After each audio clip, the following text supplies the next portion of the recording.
ser de tres tipos: fracturas lineales, fracturas deprimidas y conminutas.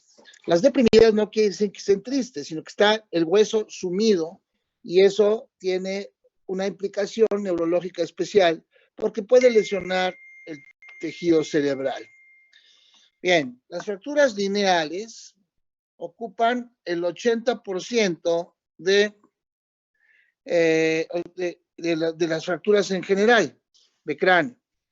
Las más frecuentes son en la región temporoparietal, es decir, a los lados. Podemos verlas en tomografía en una secuencia que se llama ventana para hueso o en rayos X simple. Las fracturas lineales generalmente no requieren un tratamiento y básicamente lo que necesitamos es vigilar al paciente que no venga una complicación por el traumatismo de la manera que pueda ocasionar un daño mayor, como por ejemplo un hematoma, el mismo edema cerebral, etc. De manera que con esto vamos a ver en las placas de cráneo, tendremos, por ejemplo, lo que ven ahí, la fractura, cómo alcanza una dimensión muy larga, y esta fractura lineal puede estar así cerrada o puede abrirse sin desplazarse el hueso, vaya, no es encima uno sobre otro, pero se abre, y esto es así: fractura diastazada y fractura no diastazada, que es ese desplazamiento. Bien, en niños es frecuente que observemos este tipo de fracturas porque los niños son propensos a sufrir accidentes. Esto es en el cráneo de un niño, donde ubicamos las fracturas. De la misma forma, en tomografía con ventana para hueso, vean, ahí está, no confundir con las suturas normales del hueso, pero aquí se ve el trazo de fractura, evidentemente, y eso sería una fractura lineal. En el caso de las fracturas hundimiento, o también llamadas deprimidas, vean cómo se presenta en este caso la fractura. El hueso en los niños todavía no es duro o no tan duro y puede tener cierta flexibilidad, lo que hace que se suma como si fuera una pelotita de ping pong que se aplasta. También pueden estas fracturas hundimiento estar fraccionados, y entonces se llama conminuta. Y esas fracturas conminutas que tienen una gran cantidad de pedacitos, bueno, pues se sume también y se hace deprimida, o sea, se va hacia adentro. Cuando las fracturas van acompañadas,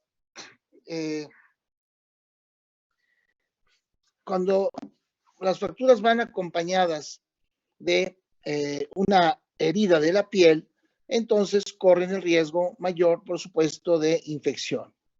Requieren tratamiento quirúrgico las fracturas hundimiento porque estas sí pueden estar ocasionando desgarro de la dura madre, compresión y algunas veces trombosis, como lo vemos en este ejemplo, en donde la fractura pues está tocando y lesionando la corteza cerebral.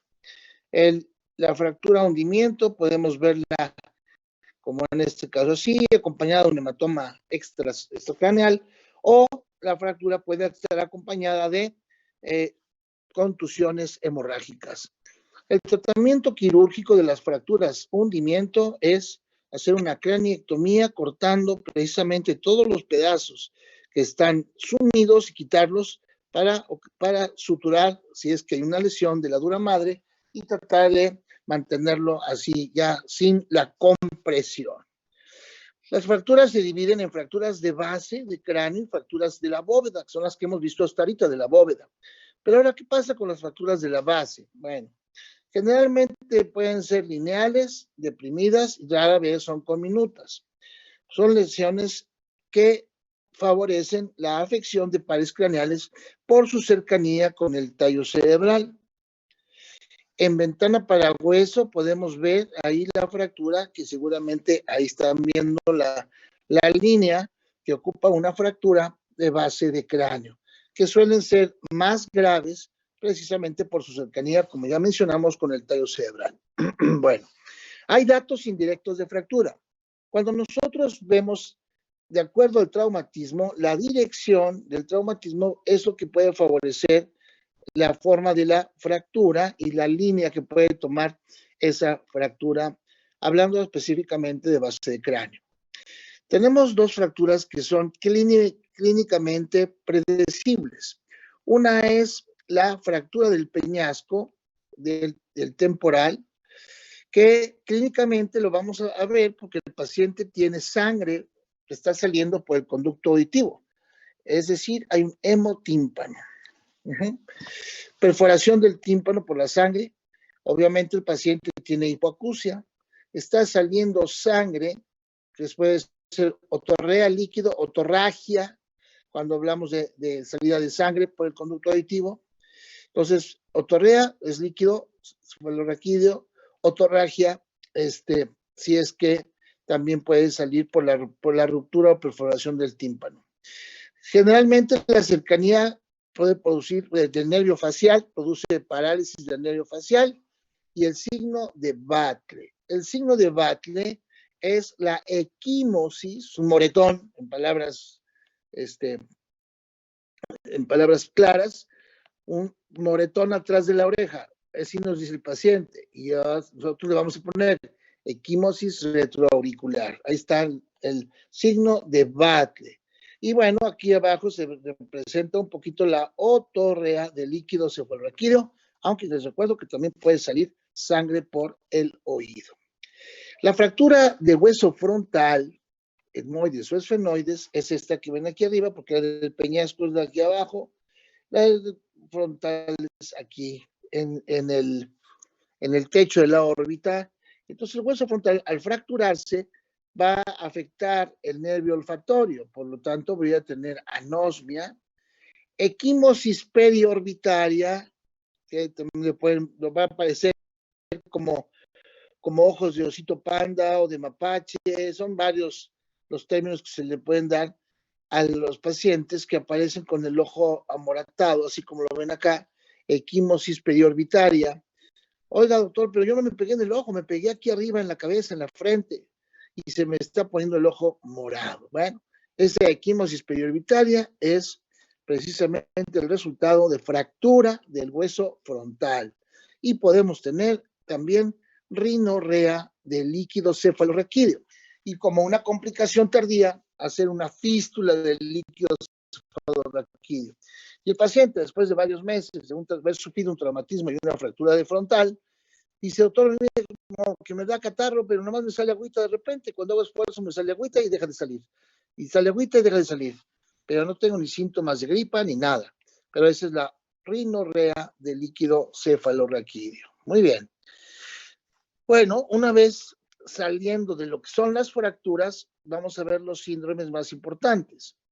Conmoción cerebral.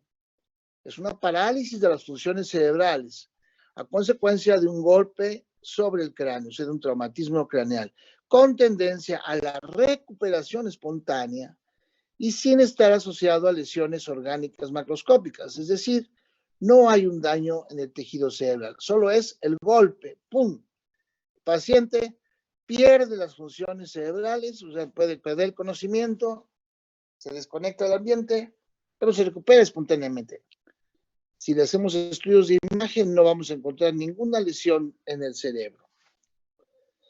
La conmoción cerebral, es decir, la inconsciencia del paciente por el trauma, puede durar menos de 6 horas.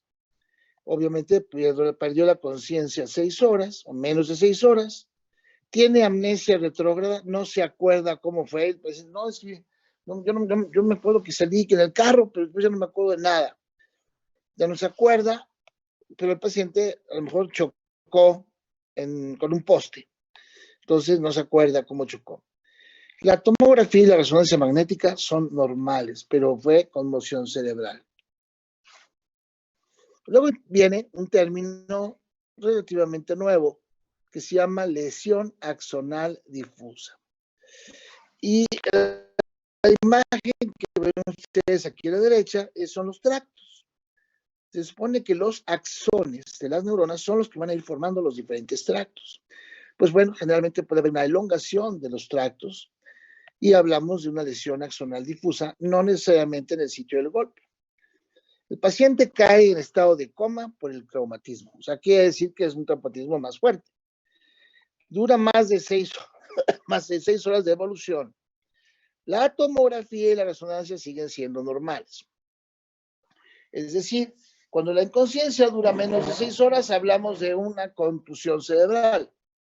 Cuando dura más de 6 horas, ya vamos a pensar en una lesión axonal difusa, la cual será, si el paciente está inconsciente de 6 a 24 horas, leve. Si dura más de 24 horas, moderada a severa. Y entonces les platican, no, entonces fíjese que este muchacho se quedó en la azotea y estuvo como 8 días en coma.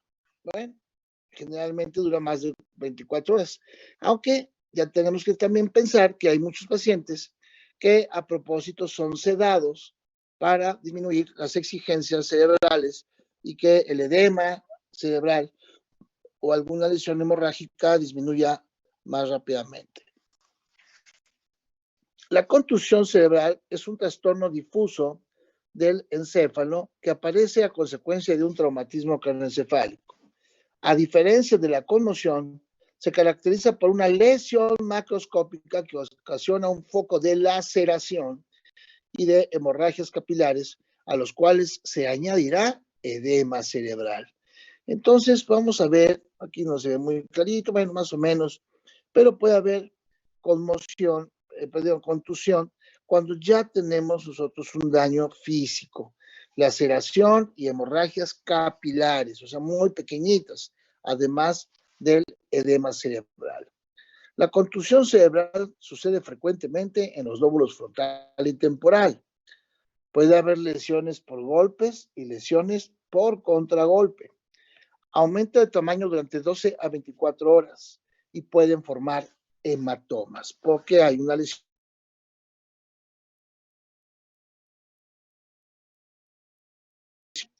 Acá, bueno, a lo mejor no viene mucho relacionado a esta imagen, pero bueno, seguimos recordando que un traumatismo me puede ocasionar una lesión cervical severa por los diferentes mecanismos de cómo existe el golpe.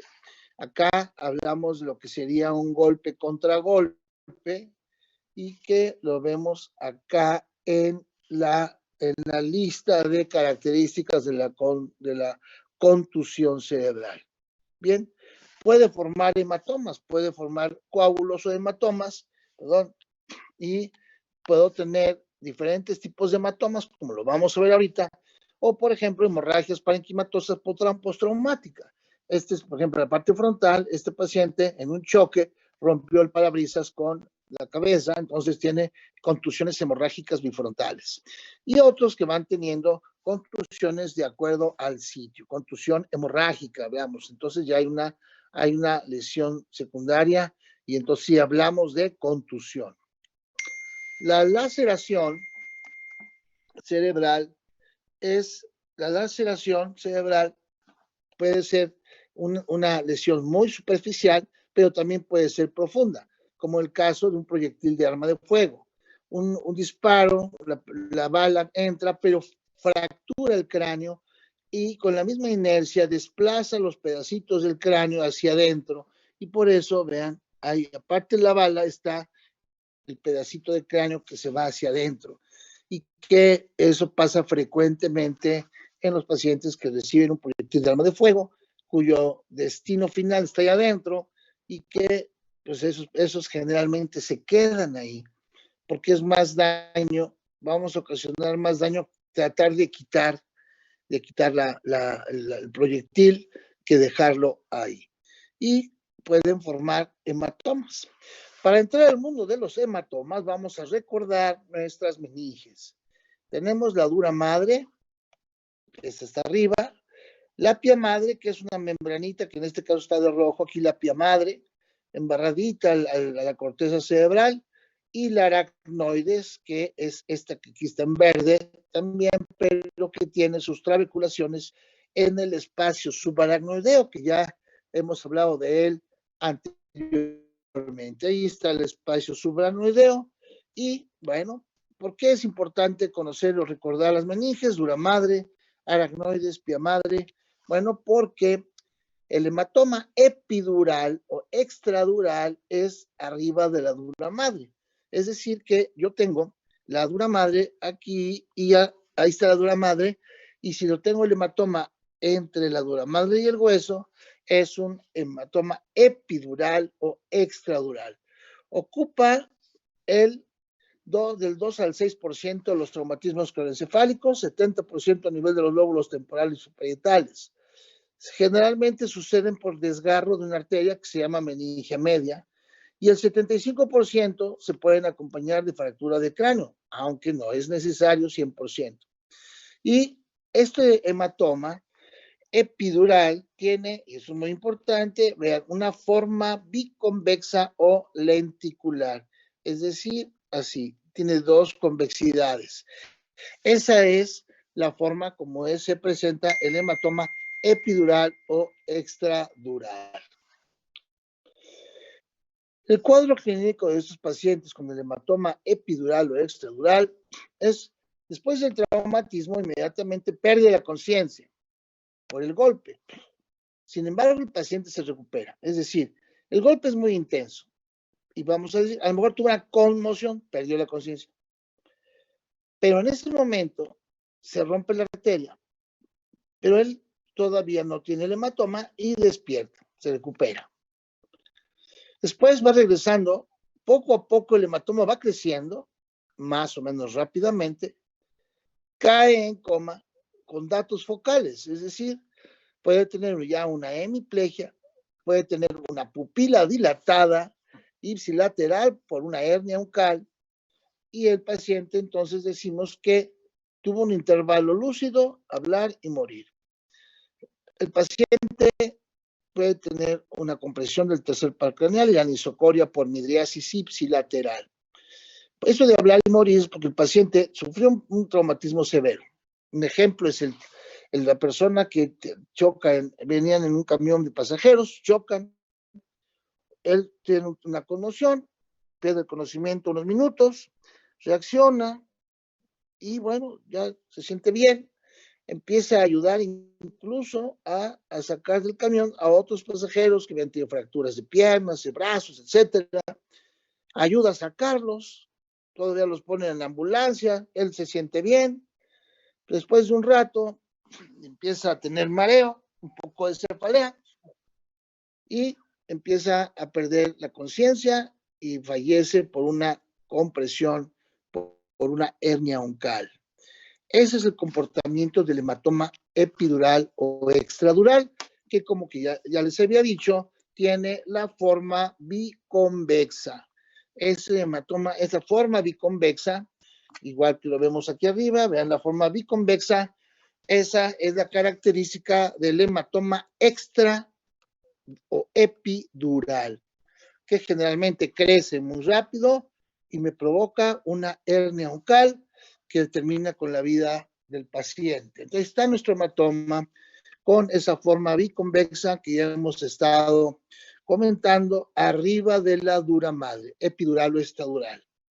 Claro, a veces los encontramos chiquititos, todavía no crecen mucho y si le hiciéramos una geografía, pues encontramos nosotros que el hematoma llega hasta acá, porque a lo mejor antes no había tomografía y lo que hacíamos era poner medio de contraste, una angiografía y tomar placas simples, y entonces uno ya veía hasta dónde llegaba la lesión del hematoma. Pero ahora con la tomografía, pues es rapidísimo. Ahí está nuestro hematoma epidural o extradural, cuyo tratamiento es quirúrgico con una craniectomía y es descompresiva.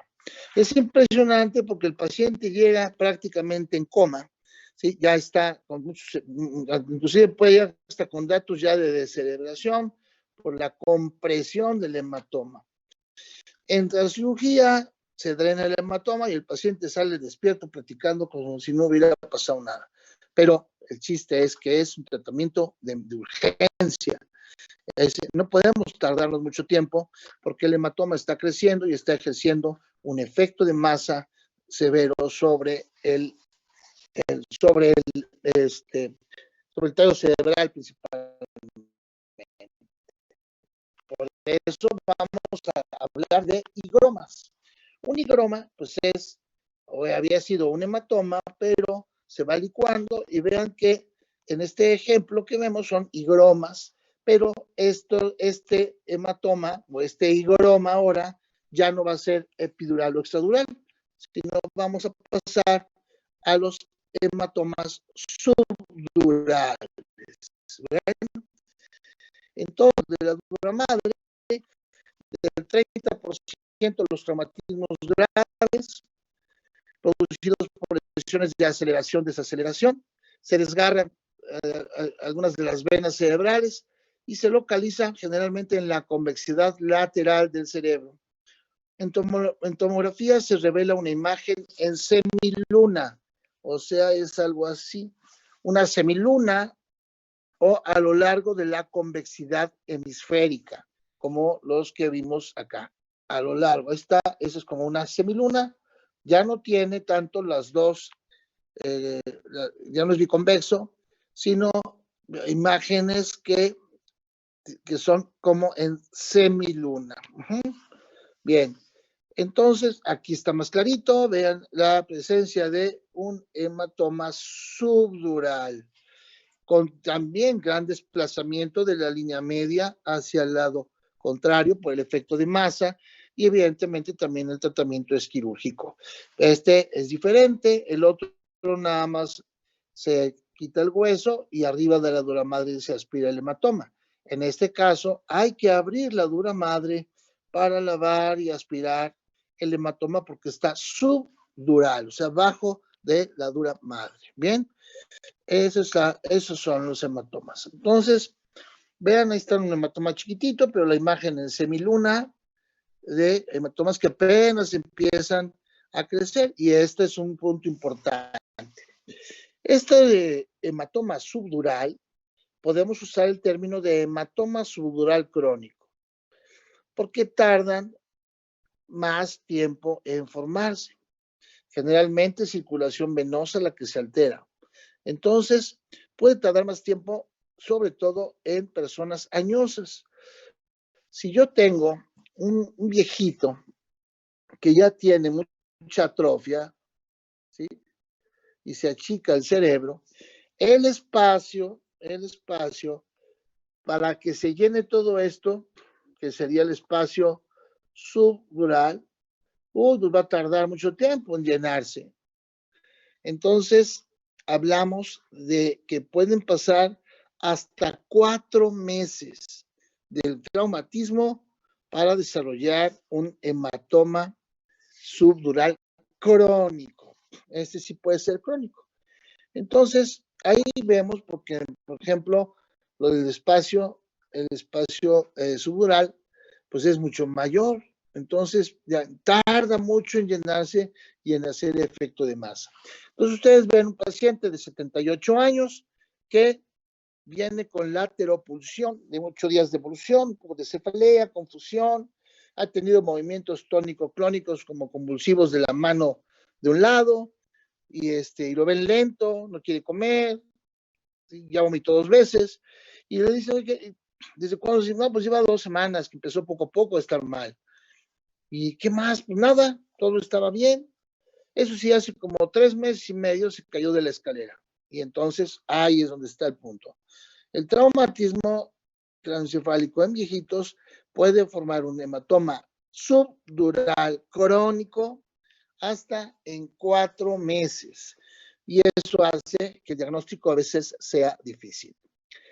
El hematoma extracraneal o cefalohematoma, pues sí, es un hematoma que se presenta del hueso para afuera. Ese no es problema. El problema es que muchos de estos famosos chichones, ¿no? Van acompañados, como seguramente ya vieron, de una lesión o una contusión hemorrágica intracraneal. Aquí está, vean, ahí está el hueso, muy bien, el parénquima cerebral, que además, si se fijan, no hay circunvoluciones, porque hay edema y con el edema se van borrando las circunvoluciones cerebrales. Y vemos acá la presencia de sangrado y un encefalohematoma o hematoma extracraneal.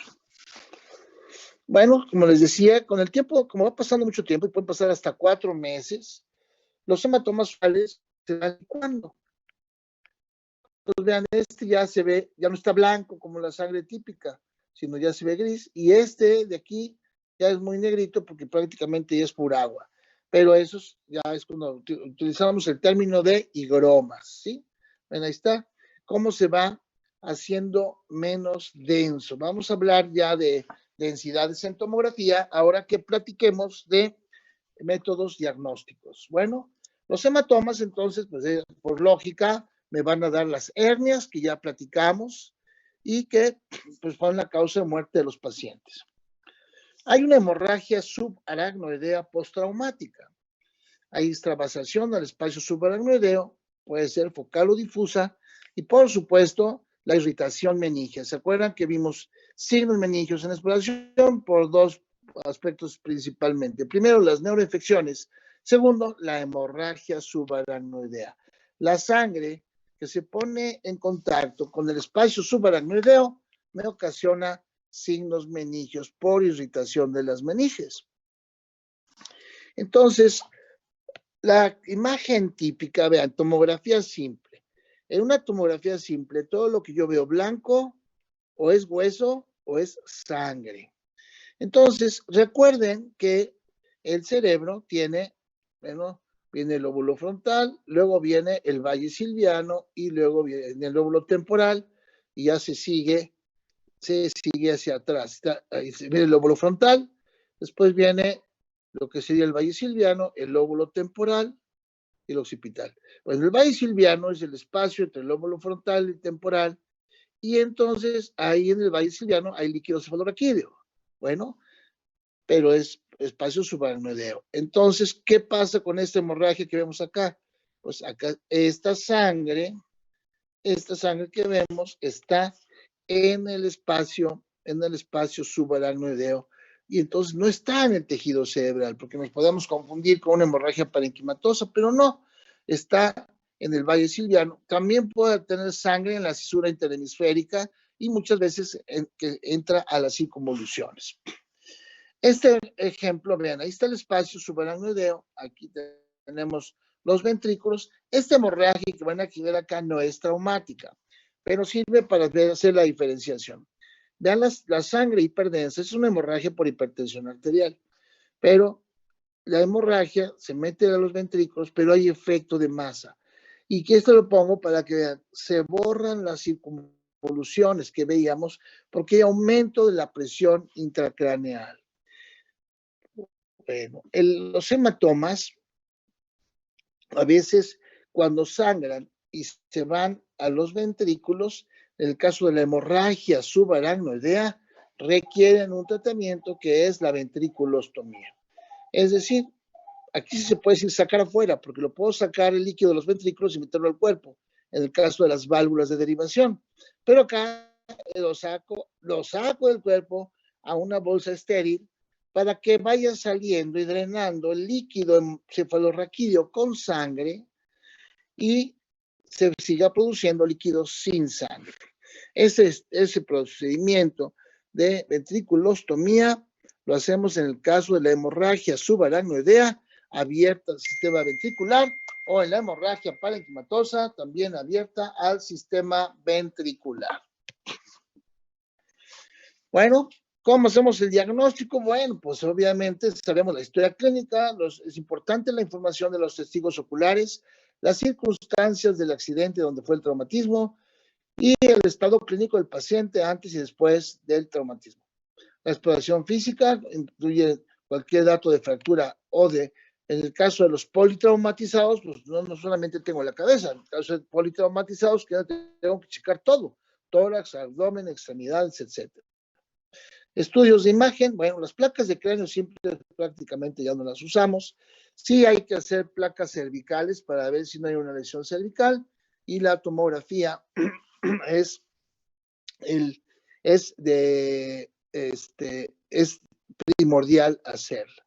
Bien, entonces, aquí vemos los mecanismos de golpe contra golpe, por eso es importante tener conocimiento del mecanismo del accidente, cómo fue, qué tipo de trauma es, checar, no se olviden, la columna cervical, que a veces sufre más que el mismo cráneo, de acuerdo a los diferentes mecanismos. Por ejemplo, vean esta chica que está aquí, ¿sí? Obviamente el balonazo, pues sí, le causó un traumatismo frontal, pero lo que más sufre en este caso, vean, es el movimiento del cuello, ¿sí? Eso, ay, yo no sé por qué lo dejé, déjame ver. Sí. Por eso cuando vayan al fútbol hay que estar pendientes al balón, porque si no pasan esas cosas, ¿no? Yo no sé por qué dejé todo el video porque a lo mejor hay más traumatismos craneoencefálicos ahorita.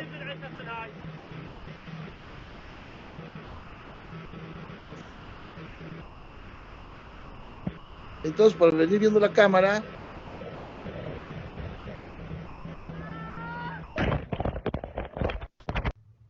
hay diferentes mecanismos de traumatismo craneoencefálico.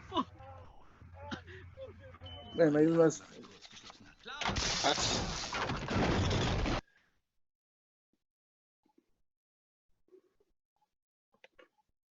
Bueno, ya también me dolió. Recuerden entonces que el traumatismo a veces vamos a reflejar una lesión más cervical que de cráneo. Por eso va muy relacionado la presencia a veces de hernias de disco o lesiones de desplazamiento de las vértebras por un traumatismo. Vean aquí un esguince cervical inclusive con inversión de la curvatura normal, ¿sí? El traumatismo, también podemos tener traumatismos directos sobre las vértebras y entonces tendremos un daño medular significativo que requiere, la mayoría de las veces, tratamiento quirúrgico. Muy bien. También, bueno, pues evidentemente un paciente con traumatismo craneoencefálico es un paciente en el cual hay que estar vigilando las pupilas y el estado de conciencia, lo que ya sabemos. Seguramente va a aparecer por aquí la escala de coma de Glasgow. Recordar la anisocoria es muy importante en el traumatismo craneoencefálico porque vislumbra la presencia de una hernia uncal y la muerte del paciente. En cuanto al pronóstico, ya lo revisamos en estado de coma. Obviamente, la escala de coma de Glasgow y pues nuestro parámetro a partir del 7. Bueno, ¿por qué recordamos la escala de coma de Glasgow? Porque vamos ahora a hablar ya del tratamiento y qué tenemos que hacer en el caso del traumatismo craneoencefálico leve, moderado o grave. ¿Cuándo es leve? El paciente que tuvo un traumatismo craneoencefálico, pero con exploración normal, no perdió el conocimiento y tiene un Glasgow prácticamente normal. Entonces es un traumatismo leve. ¿Qué le pasó? Pues estaba subiendo unos escalones y se resbaló y se cayó y se pegó en la cabeza, pero no perdió el conocimiento, está perfecto y tiene Glasgow normal. El traumatismo moderado es cuando ya el Glasgow va a ser de 9 a 14, o sea, ya no es tan normal. El paciente perdió el conocimiento transitoriamente, una conmoción, vomitó 2 veces o tuvo incluso un ataque, una crisis convulsiva. Y va a ser grave cuando el paciente tiene menos de 8 de Glasgow, disminución progresiva de la conciencia y además tiene signos neurológicos focales, como puede ser la pupila dilatada o una hemiplegia o un Babinski o algo por el estilo. Entonces ya con esto entramos, de acuerdo a la Academia Americana de Cirugía, es el tratamiento del traumatismo craneoencefálico. Esto de ABCD, pues es el mantener una vía permeable, el tener una vigilancia estricta cardio-cerebrovascular y respiratorio también, oxigenación adecuada, presión sanguínea adecuada. Es importante. El paciente no tiene que tener ni hipertenso ni hipotenso. Además, debemos de cuidar que el traumatismo que está ocasionando edema, a lo mejor, o un hematoma, no disminuya la perfusión cerebral. La palabra clave perfusión cerebral. Bien, entonces, traumatismo leve. ¿Qué hacemos con ese paciente que se cayó de la escalera, 2, 3 escalones, se pegó en la cabeza, no perdió el conocimiento, está alerta, su respiración normal, tiene Glasgow normal? Bueno, ya hicimos nuestra historia clínica. Vale la pena, todos los pacientes prácticamente que tienen traumatismo, es importante hacerles una tomografía.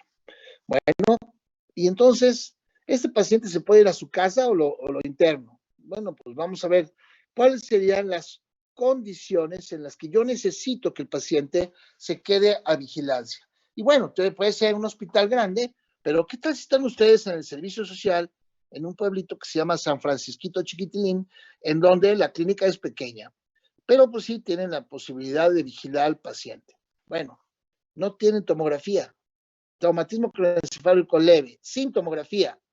Bueno, pues hay que vigilarlo ante la posibilidad de que desarrolle un hematoma subdural crónico. O, bueno, sí tiene tomografía porque se le hizo ahí en el chopo y está la tomografía anormal, tiene edema, tiene una lesión, bueno, pues ya se queda ese paciente. ¿Tiene un traumatismo penetrante? No, pues también se queda. Paciente pérdida o deterioro del estado de conciencia, viene bajando estado de conciencia. Cefalea moderada o grave. O si hay intoxicación por drogas o alcohol, bueno, es que además está en estado de ebriedad o está drogadito, pues ese paciente no lo puedo dar de alta. Tuvo fractura de cráneo o tiene una fístula de líquido cefalorraquídeo, está goteando agüita por la nariz. Lesiones asociadas importantes, es que también tuvo fractura de cadera o fractura de coles, etcétera. Nadie que lo cuide bien en casa, ¿sabes qué? Pero es que además es un viejito y vive solo, ¿no? O dificultad para regresar rápido. Por ejemplo, vive a 4 horas del hospital, tiene que tomar un camión, pero el camión deja de pasar a las 6 de la tarde y luego caminar como 2 kilómetros para tomar otro transporte. Bueno, eso es un problema. Mejor que se quede. Y si tiene olvidos. Estas son indicaciones de cuando no debo dejar que un paciente se vaya a su casa, aunque tenga traumatismo craneoencefálico leve. Bueno, ya lo dejé 24 horas en observación, el paciente está mejor. ¿Cuándo entonces lo voy a grabar? ¿Sabe que ya puede irse a su casa? Cuando ya no tengo criterios de ingreso, informar al paciente o familiares la necesidad de regresar si se presentan algunos problemas posteriores. Y para esto tengo que darle al paciente una hoja de precauciones. Programar una consulta de seguimiento, usualmente dentro del lapso de una semana después del traumatismo. Esta es nuestra hoja de precauciones. Señor o señora, esta hojita es para ver si las explicamos. Mire, hoja de instrucciones para el cuidado del paciente ahora que se va a su casa. Cualquier cosa que usted te lo voy a decir acá, si pasa, me lo trae al paciente de volada. Por ejemplo, si lo ves somnoliento o con dificultad cada vez mayor para despertarlo, está muy dormido, no quiere despertar. Por eso a veces se recomienda despertar al paciente cada 2 horas durante el sueño. O si tiene náusea o vómito, me lo trae. A su esposo, señora, que es el que se cayó de la escalera. O si tiene salida de agüita, líquido sanguinolento por nariz u oído, me lo trae. Si tiene dolor de cabeza intenso, también. Si lo ve confundido o con una conducta extraña, me lo trae. Si tiene o le ve usted una pupila más grande que la otra, también me lo trae. ¿Cuál es la pupila, doctor? La pupila es la parte negra del ojo. Y le enseñamos cuál es la pupila. Entonces, también si ve que tiene movimientos raros de sus ojos, o dice que ve doble, o otras alteraciones visuales. O si nota que su pulso está muy lento o muy rápido, o cambia en su forma de respirar. Cualquiera de estas situaciones quiere decir que me lo tiene que traer y eso lo tiene que vigilar en los siguientes días el familiar del paciente. El traumatismo moderado, el paciente puede estar confuso, somnoliento, pero aún es capaz de obedecer órdenes sencillas, tiene un Glasgow de 9 a 13. Lo mismo, igual que el traumatismo leve, hacemos un examen inicial, tomografía de entrada, esos pacientes siempre se quedan en el hospital porque tienen un Glasgow menor, y después del egreso, además, lo ideal es hacer otra tomografía ya cuando el paciente se va o unos días después, para que podamos ver si no está desarrollando un hematoma o aumenta el edema o la presión intracraneal. El 90% de los pacientes mejoran, con traumatismo moderado mejoran. Lo regresamos con su hojita de precauciones y lo citamos a consulta. El 10% de los pacientes con traumatismo moderado no mejoran, sino que van deteriorándose cada vez más, empiezan a perder, no obedecer órdenes sencillas, hay que repetir una tomografía y seguramente pasará al protocolo de traumatismo craneoencefálico grave. El grave tiene una escala de coma de Glasgow entre 3 y 8, y bueno, ese paciente necesita hacerse una evaluación más severa. Son pacientes que por lo general deben estar en terapia intensiva. Una evaluación nuevamente de los antecedentes, del tipo de traumatismo y de la evolución que ha seguido el paciente. Estamos evaluando Glasgow cada 2 horas aproximadamente y la búsqueda o presencia de óculos cefálicos y óculos vestibulares. Utilizamos diuréticos como el manitol, que es un diurético osmótico. También podemos usar otros diuréticos como la acetazolamida o como la furosemida. La hiperventilación ayuda a disminuir el edema cerebral. Estos pacientes, incluso algunas veces, son sometidos a tratamiento con intubación para manejo de la vía aérea y el paciente sedarlo para que podamos manejar también el edema cerebral. Siempre hay que utilizar antiepilépticos o anticonvulsivantes, aunque no hayan tenido convulsiones, y por supuesto, tomografía de cráneo. Bien, la hiperventilación nos ayuda mucho precisamente para bajar el edema cerebral por los cambios en la presión parcial de oxígeno. Aquí están los diuréticos, el manitol, la acetazolamida. Usamos dexametasona, que son esteroides, y fenitoína, difenhidroantoinato de sodio, de DFH, que es el más económico, con el que más contamos por vía intravenosa para estos pacientes. ¿Sí? Bien. Otras medidas, además, bueno, ya se acuerdan que vimos lo de medir la presión intracraneal, elevar la cabecera de la cama a 15 a 30 grados. Pues, soluciones, hay aquí controversias, hipertónicas, hipotónicas. Lo que tenemos que hacer es mantener un esquema de soluciones que no sea demasiado volumen para el paciente y que además tengamos la posibilidad de ir graduando la pérdida de electrolitos que vamos a tener por la utilización de diuréticos. Bien, el manitol, que es un diurético osmótico, es muy potente. Antes se usaban dosis mayores, ahora se usa de 1 a 1.5 gramos por kilo de peso en infusión y, bueno, evidentemente control de líquidos. Lo ideal sería mantener también un monitor para estar visualizando al paciente. Algunas de las veces incluso conectarlo a un equipo de electroencefalografía también sería bueno para poder estar viendo la actividad eléctrica cerebral y la posibilidad de descargas anormales que el paciente pueda tener. Bien, por último, entonces, esta notita que ven acá, que la voy a poner en rojo, esta siempre debemos poner en el expediente. Independientemente de que puedan poner ustedes en el expediente, evaluar escala de coma de Glasgow cada 2 horas. Parte de eso es vigilancia estrecha de estado de conciencia, signos vitales, patrón respiratorio, pupilas y reflejos. Esto incluso, el no poner esta notita puede traer implicaciones legales en caso de que exista alguna inconformidad en cuanto al manejo, y entonces, si no lo ponen ahí, pero se murió el paciente a las 10 de la mañana y nadie se dio cuenta, pues es que nadie le dijo que tenían que vigilar. Ah, no, pues tenemos que vigilar.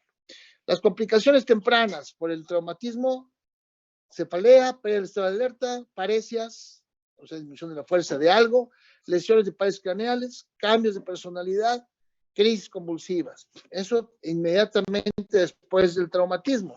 Ahora, ya como tardías, bueno, ya no hablamos de una crisis, sino de epilepsia, síndrome postconmocional, fístulas vasculares, como la fístula carótido cavernosa que les voy a enseñar ahorita, psicosis postraumática, neurosis, temblor postraumático, lesiones de pares craneales, demencia postraumática y fístula del líquido cefalorraquídeo.